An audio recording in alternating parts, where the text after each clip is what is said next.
Hi everyone, my name is Jonathan Jacques Belatet. I'm the creative director and the art director on Hell Is Us. I hope you enjoyed the trailer that you've seen recently. Today we're back in the spotlight. We're going to show you a bit of gameplay, a bit more than what you've seen in the trailer, and I hope that you will enjoy this part greatly. All right, so let's start with the basics. So Hell Is Us is set to be released in 2025. It's for pretty much everything, so Xbox Series X, PlayStation 5, and PC. So the game is a bit of a take back to games from the 1990s. We're a team of passionate people. The average on the team is like 20 years of development experience. So we're from a different generations and we have a lot of love for how the games in the 90s were made and how they were played and experienced, especially the fact that, there was no hand holding, there was no silver plattering. You kind of had to figure stuff out by yourself. You were really in control of your exploration and your own discoveries. And this is what we're trying to do in Hell Is Us, obviously with modern flair and kind of like modern knowledge of game design and whatnot, but very much put you back in the driver's seat of your experience and of your exploration, and then the result and the joy of your discoveries. So Hell Is Us takes place in a country called Hadia. Hadia is in the grips of a vicious civil war. You play the role of Remy. Remy is actually from Hadia. He was born there, but his mom smuggled him out at the age of 5, like it sometimes happens in those countries. And what I mean by that is Hadia is a hermit state, is a turtle state. It's completely closed off on itself. Nobody goes out, nobody comes in. And that's why Remy's mom decided to smuggle him out so he can have a better life. He grew up in the foster home system, or the foster system in Canada. He's always wanted to come back to Hadia. He wants to find his parents again. He wants to kind of like confront them. He's got a lot of questions for them. He understands why they abandoned him, but yet, abandonment is pretty much the biggest trauma that a child can have. And there's like a loop that hasn't been closed properly for him towards this situation and his parents. When the game starts, Remy has finally been able to infiltrate Hadia during the brutal civil war that I was talking about. Remy is a ON peacekeeper. He quit his post, he went AWOL, infiltrated the country, and this is where the game starts. Remy remembers 2 things, and that means the players remember 2 things. It's that his village of birth was called Jova, and his father was the blacksmith of Jova. Those are the only clues you begin the game with, and these are the only clues that Remy also know. So equipped with this knowledge, with these clues, you begin the game and you try to find your way to Jova. You must be lost to wander around Sinedra Forest. I'm afraid I have very little to offer. A group of strange-looking soldiers arrived here last night in an APC. And perhaps you can ask them for help. It's not the first time I've seen them. They always seem to be snooping around here for something. They parked their APC just beyond the woods, to the north. Once in the woods, follow the wind chimes. They will lead the way through. The gate to enter the woods is locked. Here, take this key to unlock it.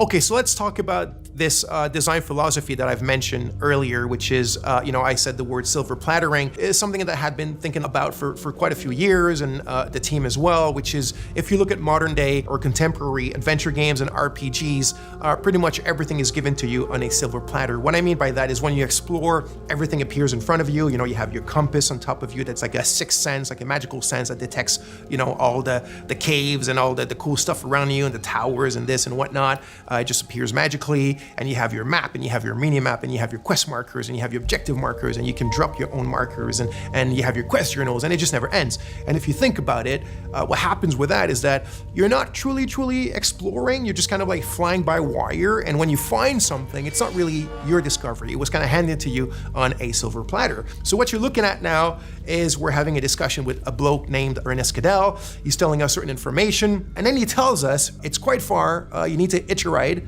You might find people that are willing to give you a ride. It's up to the north of my house, so you're gonna have to use your compass, but your real compass, right, with the coordinates on it, north, south, east, west, blah, blah, blah, and follow that. And he tells you that in the Lost Woods, in order to find your way out, just follow the wind chimes. He says, I've attached them there for my kids when they were young because they kept on getting lost in those bloody woods. And then he tells you, follow the sound of the wind chimes and you'll find your way on the other side of the woods. that's how we do it. It's very organic, it's very realistic. You know, someone in real life could have told you the exact same thing. So the environments, the visuals of the game are not just there to illustrate, they're there to communicate. So you need to play the game, you need to open your eyes, you need to open your ears to what NPCs tell you, and you'll find your way and you'll discover things, and you will truly own your discoveries and the great joy that comes with that.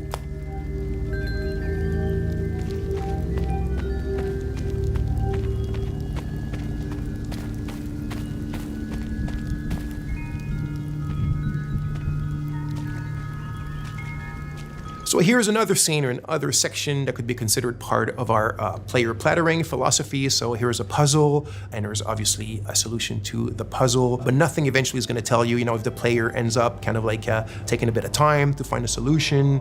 There's not going to be any artificial kind of ways that are going to help him or tell him what to do. Remy's not going to start talking to himself, or i.e. talking to the player with, you know, little clues and whatever. It's really up to you to figure them out. And in the way that the player plattering is inserted in this, we have a good example here with your trusty drone named Cappy. By the way, you can tell now that Remy has his poncho and he has his sword and he has his drone. So it's after he's acquired them, right? Because at the beginning of the game, you saw he was not dressed like that. Now there's a reason why he ends up dressed like this. There's a reason why he needs these things, this equipment, but we don't need to get into these details today. So anyway, there's an ancient language in the country and you kind of find it throughout the game.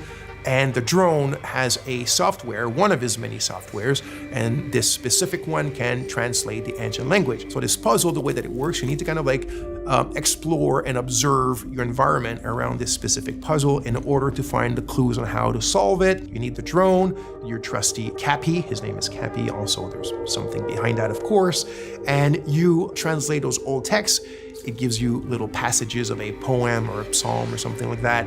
And through what they tell you and the order in which they seem to have to be pieced back together, you find your clues on what this puzzle does and how to solve it. So again, the players are kind of like just led to their own devices, but things are there, the answers are there, and you have to explore. And again, I repeat it, you have to open your eyes and open your ears and you'll figure it out.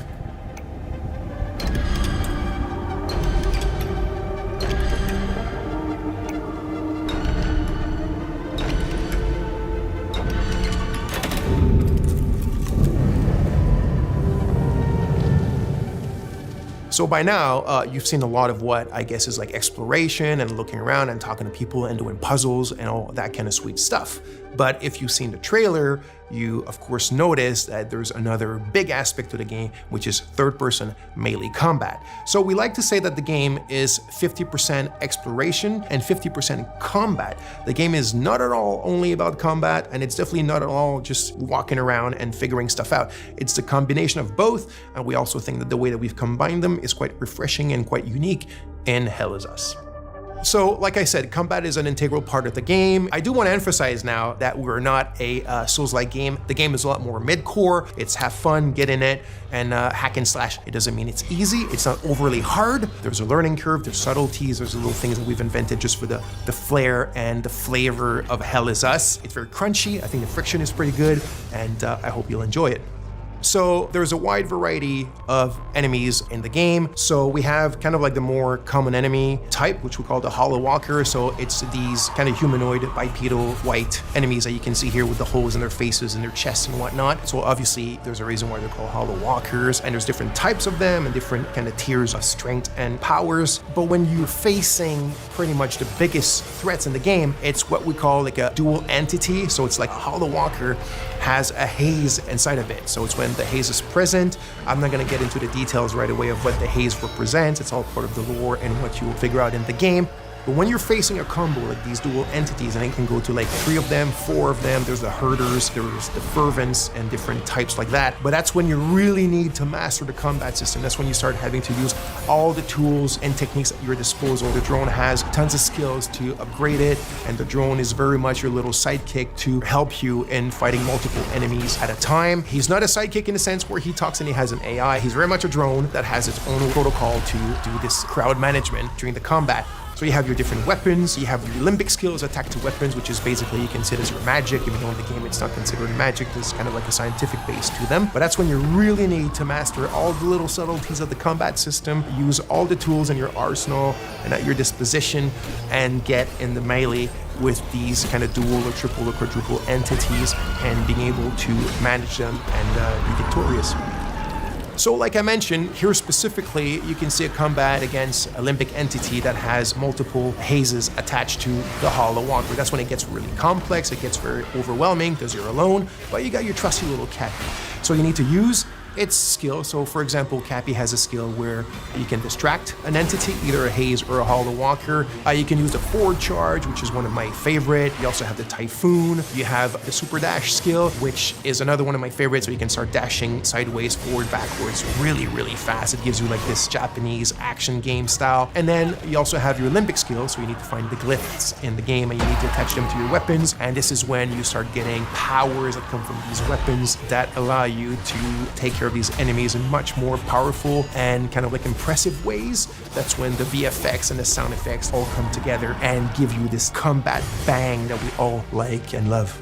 Okay, so now let's take a little pause from the combat and let's go back to the investigation and the exploration. So, like I said, there's no silver plattering. There's none of these kind of like fly-by-wire. It's up to you to figure out what your kicker is. What I mean by kicker is what you're supposed to achieve at this specific moment, what you're actually looking for, where to look for it, and how to look for it, right? Remy and the players are at a ratio of information which is 1-1. It's in Akasa Marshes. It's quite a ways from here. So one of the tools that we're providing you to still kind of help you a bit and manage this 1-1 kind of like knowledge ratio is your data pad. Think of it as a bit your investigation wall if you want, but in a digital 90s format. So your clues, your leads, the important people that are related to your investigation, trying to find your parents and a lot more eventually, are all stored here. They're linked together by the relationships, and now it's up to you to go and investigate about them.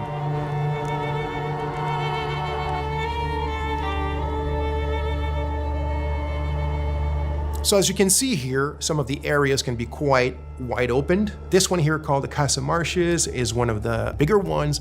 And as I spoke quite a bit already, the game doesn't hold your hand or doesn't really tell you where to go. So out of your main leads or clues or ideas that you have in your head of what you're supposed to do or where you're supposed to go at any given moment, you will also be attracted by a lot of points of interest or just little things in the environment that pique your curiosity. And as you walk towards them or explore, that's when you'll start also making a ton of like peripheral or side discoveries on your own, things that you cannot solve right away, or things that you might think that there is a thing to be done with it when there's none, and it's all part of the fun stuff and the kind of like experience that we're providing in the game. So as you can see here, there's a tree with people that have been hung. Like I said, this takes place during a very vicious civil war between two different ethnicities in the countries that are still basically the exact same people. And you found this tree. It's actually not part of the Golden Path or not part of something tremendously important in the game, but there's still something around it. There's still something to be found, and it's probably linked to more stuff that you can do in relation to it. But that you had to do your own exploration to find it, and even more of your own exploration and investigation to figure out what it's linked to and what you can do from it if you want.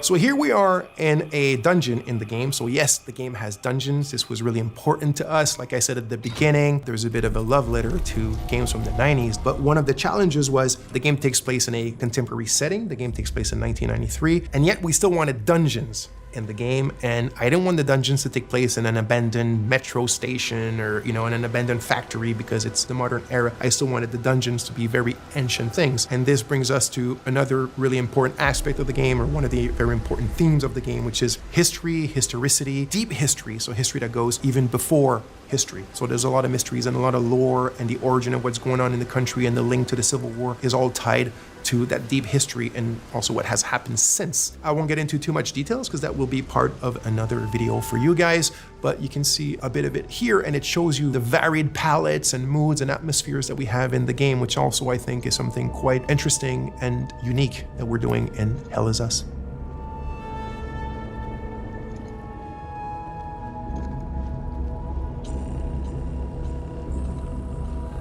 Thanks a lot. Thanks for being with us. I hope you enjoyed it. I'm extremely grateful to have you guys following us, the team as well. So just to repeat, the game Hell Is Us will be released in 2025 as Xbox Series, PlayStation 5, and PC. And there's a lot more coming soon about the game. This is just the beginning. We'll explain other aspects of it and get into sometimes a bit of the minutia. So stay tuned and speak to you soon. Thank you.